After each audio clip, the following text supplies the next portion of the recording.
салом дӯстон, агар шумо аз рехтани мӯи сар азият мекашед ё ин ки ришатонро ғавз кардан мехоҳед ё ин ки дар бадани шумо сафедшавии пӯст ба назар мерасад, пас ба шумо гиёҳҳои табиӣ аз софсавдо кӯмак мекунад. Доставка дар Москва ва дигар шаҳрҳои Россия ҳатто ба Тоҷикистон бурда мерасонанд. Телефонҳо дар рӯи экран. Мо интизори занги шумо. салом дӯстони азиз, якчанд рӯз пеш қариб дар тамоми саҳифаҳои Instagram ва YouTube каналҳо наворе баромад ки дар он ҷо марде кӯдакҳоро мезад. Аз рӯи суханҳои дар он навор буда маълум буд ки он кӯдакҳо фарзандонаш буданд. Барои чӣ фарзандонашро мезад, дар рафти барнома мефаҳмем.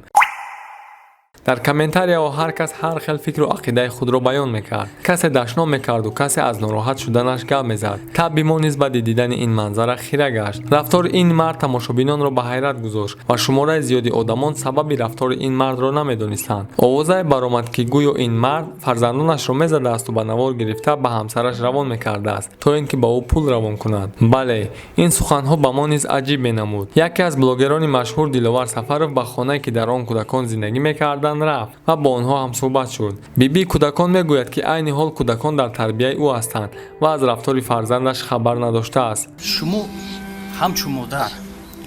ҳамчун модар боре пурсидед ки бачаам чаро ҳамин корро кардед?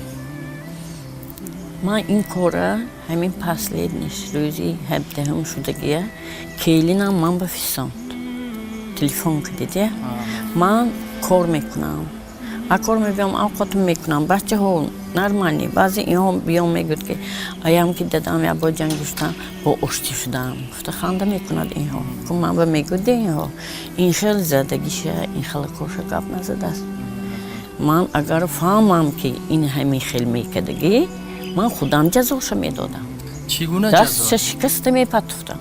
зиндагӣ аҷиб аст. баъзеҳо дар ҳаққи фарзанд солҳо месӯзанд, аммо худованд ба онҳо насиб намегардонад. аммо боз ҳастанд нафароне ки чунин рафтор мекунанд. гарчанде дар навор маълум аст ки чӣ хел кӯдакон гирья карда хоҳиш мекунанд ки онҳоро назанад, боз вақте ба онҳо Диловар Сафаров савол медиҳад, мегӯянд ки падарашонро дӯст медоранду ӯ онҳоро намезанад. Олча гули бадомам сиреки дадон шачоған чариски дадон. дадуш задану? Ман сирано насибам, ако чи питани мекунам ҳарез гирою ба писиям хе мекунам ҳарез сирано ман дадам нарзе бинам. ким гуфт? ман худам медонам. дадаш чӣ гуфта? ҳичи не. илҳомҷон, ҳамин қадар одамҳо дар телефон тамошо кардан гирья кардан гуфтанд ки илҳомҷон чӣ ҳол бошад, сиҳат бошад. одамо ба намегӯяд ки ман сиҳат ҳастам, нағз ҳастам. ана одамҳо тегӯ ман нағз. саволе ки байни мардум бисёр буд, Диловар ин саволро аз бибии кӯдакон пурсон шуд. ҳамин ҳолат кӯтоҳ гуфта метавонед ки ҳар вақт буд, доимо буд ё чӣ буд? шумо чун сарвари ҳамон хонадон ҳастед, шумо хубтар медонед ки чӣ ҳолатҳо шуд онҷа.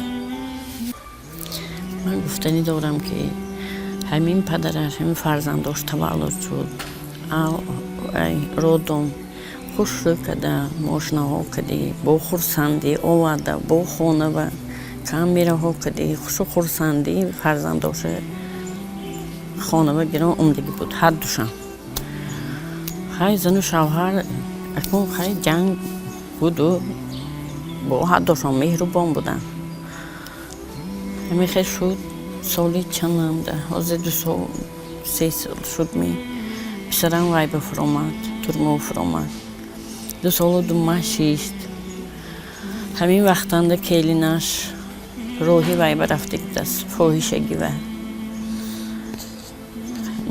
яъне ки муаммои байни зану шавҳарӣ чӣ тавре ки дар боло қайд кардем, бисёр нафароне ки дар ҳаққи фарзанд месӯзанд ва аз гуфтаҳои Диловар Сафаров кадоме аз сарояндаҳои машҳуре мехостааст ки агар бибияшон иҷоза диҳад кӯдаконро дар таълиму тарбияи худ гирад. рости гап ба мо низ аҷиб шуд ки ин сароянда кӣ бошад. як ҳофизаи машҳури Тоҷикистон, як санъаткор зан хонум ба мо тамос гирифт, гуфт ки агар фарзандҳошона диҳанд ман мегирам. чӣ гуфтанӣ доред? не ман фарзандаи худ намедиҳам. ман инҳои камак азоб кишта калон кардам ҳамин 1 сол 1 сол 7 маҳ шуд. ин ҳамн памперс кади буди ин ҳозир мана духтари калон дастёр шудаги ин рӯйҳавлу мерӯвад ваяш ёрдам мекард. ба фикри шумо ӯ кист? баъди якчанд рӯз Диловар Сафаров бо модари ҳамон кӯдакон наворе кард ки дар он ҷо ин модар мегӯяд ки падари кӯдакон онҳоро барои пул мезадааст ва тарс медодааст ки агар пул равон накунад кӯдаконро мезанад. гӯё ки падараш кӯдаконро ба он хотир мезанад ки пул фиристад, аммо вақте ки мо гуфтем бибиаш рад кард, гуфт ки на, ин гуна нест. ҳамин гуна буд? бале акаҷон, ин гап рост аст. ман ҳар гоме ки пул мефиристодам, сумҳои калом мефиристодам, дар он хонадон ман беҳтарин келин будам, беҳтарин зан будам. занакҷон мегуфт, суханҳои нағз мезад. рӯзе ки ман бепул мемондам, пул фиристода наметавонистам, фарзандони маро ҳама хеле тукуб мекард. ҳоли ҳамаи сабшениҳое ки навистааст шавҳарам дар телефони ман сахранит аст. шояд ба бисёри одамон аҷиб бошад ки ин навор чӣ хел дар интернет пайдо шуд. ман тоқатам тоқ шуд. ҳангоме ки фарзандони ман телефон мекардам, ба ман жалоб мекарданд ки аяҷон сумроҳӣ мекунед, ба мо ягон чӣ намехаранд, ба мо чиқим намекунанд, ҳамаяшро дар назди ошноҳошон бо ҷураҳошон сарф мекунанд. мегӯфтанд тоқат кунед, фарзандонам ҳамаш хуб мешавад, мо якҷоя мешавем, ман ҳардуи туро мегирам. ҳамин последний фарзандони ман занг задан, духтарчаам гуфт ки аяҷон моро хелола тукуб кардан, акамро венасро бурдам, дар ишкамош код доштам ки то ин ки мекушам фарзанди ман нестӣ. ин гуна видеоҳо ҳаст? ин ҳолатҳо видео нест?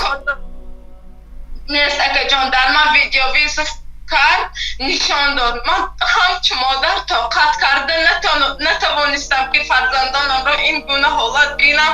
телефонро куштам, ба хешу таборонам занг задам. видео чӣ гуна паҳн шуд? ҳамин видео чӣ гуна паҳн шуд дар шабакаҳои интернетӣ? ман ба хешу таборонам партофтам ин видеоҳоро. баҳо ба ман як одами хубро рӯбарӯ кардан, номерои маро додан, гуфтам ки ба ҳамин одам гап зан, ин одам мефаҳмад. апаҷон, ба шумо 100 бор ташаккур мегӯям. ҳамон одам маро бо сангинзода воҳиҷон рӯбарӯ кардан, номерошонро додам. дар дунё бисёр нафароне ки пул пеши чашми онҳоро мисли пардаи сиёҳӣ пӯшондааст ки дигар чизеро ғайри он намебинанд. аммо то ҳол бисёр нафароне ки бовар кардан намехоҳанд ки падар фарзандони худро барои пул мезадааст. дар таълиму тарбияи фарзанд ҷиддӣ бояд аҳамият дод, чунки ояндаи онҳо аввал аз худованду баъдан аз тарбия гирифтаашон вобаста аст. албатта ҳар як нафар барои кори кардааш ҳам дар ин дунё ва ҳам дар он дунё ҷазо мегирад. аз рӯи баъзе маълумотҳо ки дар сомонаҳо баромад, ин шахсиятро метавонанд ки то муддати 7 сол аз озодӣ маҳрум кунанд.